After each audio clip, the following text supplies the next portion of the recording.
Hi there. So I thought I'd do a quick video on taking care of some desert pinstriping.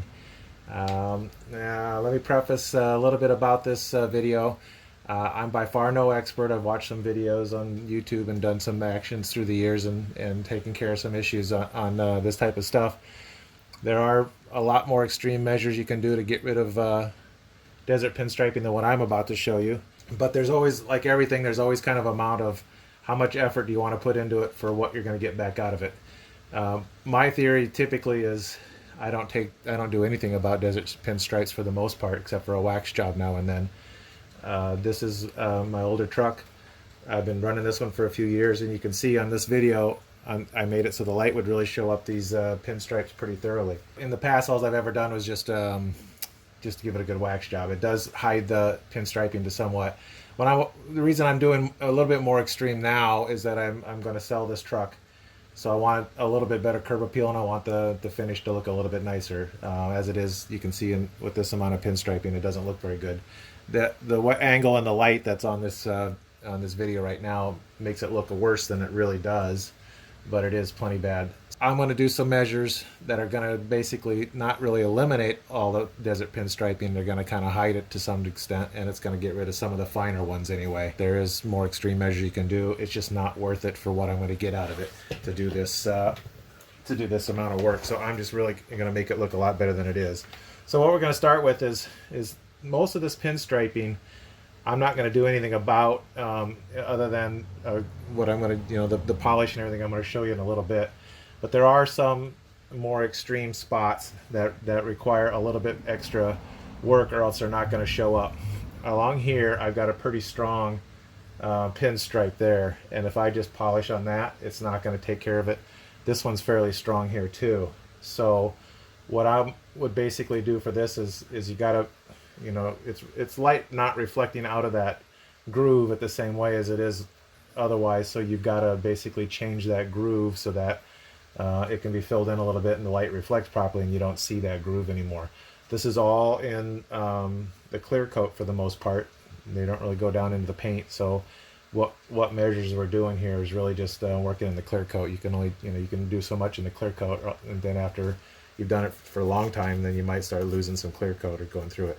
So I'm going to go ahead and start with this line here that's a little more extreme, and what I've got to do is I'm going to use some 2000 grit sandpaper and basically wet sand this out of it. So I'm just going to first give it a little bit of water. I've got this on a sort of a sponge type of applicator, and just wrapping the sandpaper around that so that the sponge kind of spreads out the load. So now I'm going to actually sand opposite, perpendicular to the actual scratch itself. And I'm going to try and keep it in a fairly small space above the scratch, above and below it. So I'm not making a huge amount of area that it's going to be. Basically, you're scratching your clear coat even more with this sandpaper. And I don't want to make it a huge area that's scratched even more, but it's got to be big enough that it can kind of take care of the area.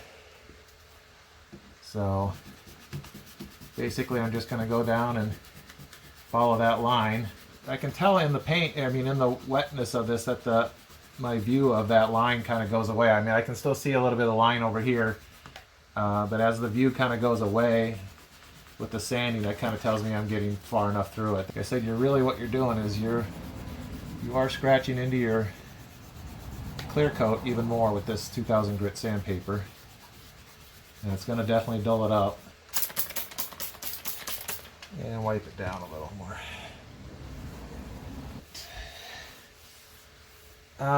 Looking at it, I don't really make out the scratch there anymore, so I think that amount of sanding pretty much took care of it. I know in the, it was right along here. You can see how scuffed up and dull that is. So it definitely scuffed the paint up pretty thoroughly. Now my other spot I have is this line right here. That one's kind of a little bit more extreme, so I'm going to go ahead and sand on that one as well.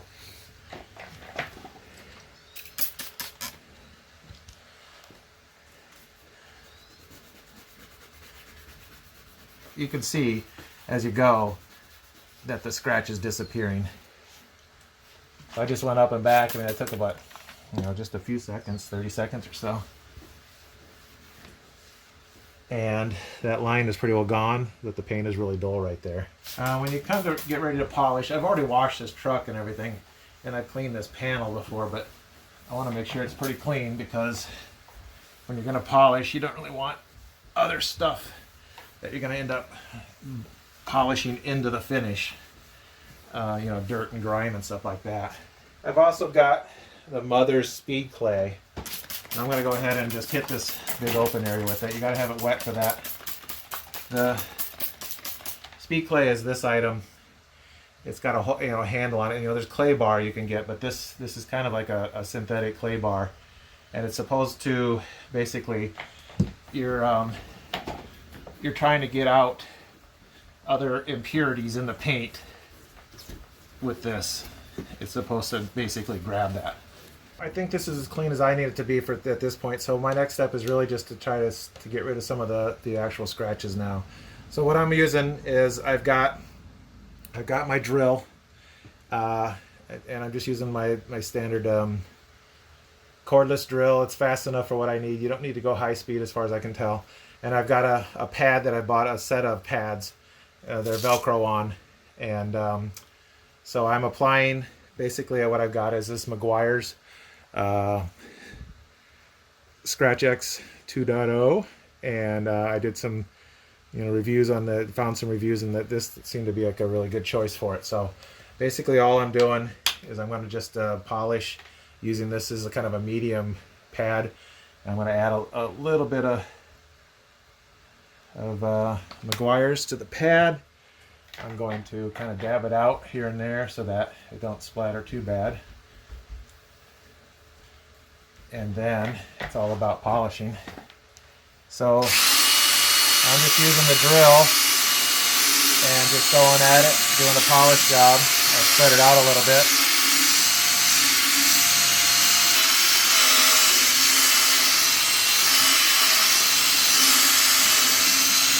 I'm putting medium pressure on it. I'm giving it enough time that it's going to basically heat up underneath there a little bit. That helps in the polish, I guess, is what I'm told, the shine. Kind of the longer you go, the more polish you'll get out of it. There's a point where you don't want to go too far. You can cut into your clear coat a little too much. So you can see it's all kind of, it still has polish on it right now. And so it's all slimy looking. But if I take this towel and we clean this off.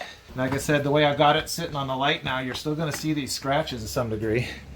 They certainly aren't near as bad. I mean, you can even see down here, this area wasn't really touched, and the scratches are worse. You get up into here, and they don't show up near as much anymore. So it definitely took a lot of it away, especially those big scratches. There are big scratches right across here, and there was another one right across here. And those are basically, I can't make them out at all. There are still some pinstriping in there deep down. You get at the right angle on the light, you can still kind of see it, but it's not near as much. And looking straight at it, you don't really spot them at all. So that gives you an idea how much this polish really makes a difference. So the polish is a you know, once you get that step done, you've gotten a lot of it done, but it still needs a coat of wax after that. I have a orbital buffer, and I'll just do a wax job after this. But I'll do a little bit more of this and come back to you. Alright, I spent some time buffing this, basically using that Meguiar's scratch. It's more or less a polish, you know, with a little bit of grit to it, so it'll remove some of the scratches. There's still some scratches in there, and if the light's just right, you spot them, but nothing compared to the way it was before. You know, and a wax job will even help take care of that a little bit more. So as an example, I'm going to go ahead and show you here. Right here is basically the part that's been done, the part that hasn't been done. So you can kind of really tell from this a lot better how much of a difference it makes. This section looked just like this. It's just a continuation of the same section. So it definitely helps a lot getting out the desert pinstriping. Again, I'm no expert on this. This is just what's worked well for me, and it's not too extensive You know, there's heroics you can do to do even further, but I'm happy with this level of results right here. And once I put a wax job on it, it'll be even better yet. I think the wax job is probably as important as anything because it's going to add a layer so that you don't get as much pinstriping the next time. There's really no avoiding it. The darker the vehicle, the worse the pinstriping. This is a dark blue, obviously. White or silver is a whole lot better, but you still get pinstriping, you just don't see it as well. I wanted to show you another example. This is my son's Xterra, and he had some pretty major pinstriping as well. Some of them were pretty deep gouges. So I'm just running down the passenger side door showing these pinstripes all along his whole vehicle. And then you can see here is the exact same section after I've done the polish and wax, and it's considerably better. I can't really even make out any of the stripes anymore. It did that good of a job on this silver, so the lighter color over the darker color makes the results even better yet. Hey, thanks for watching. If you enjoyed this video, I'd really appreciate it if you hit that like button and subscribe. We'll see you on the trail.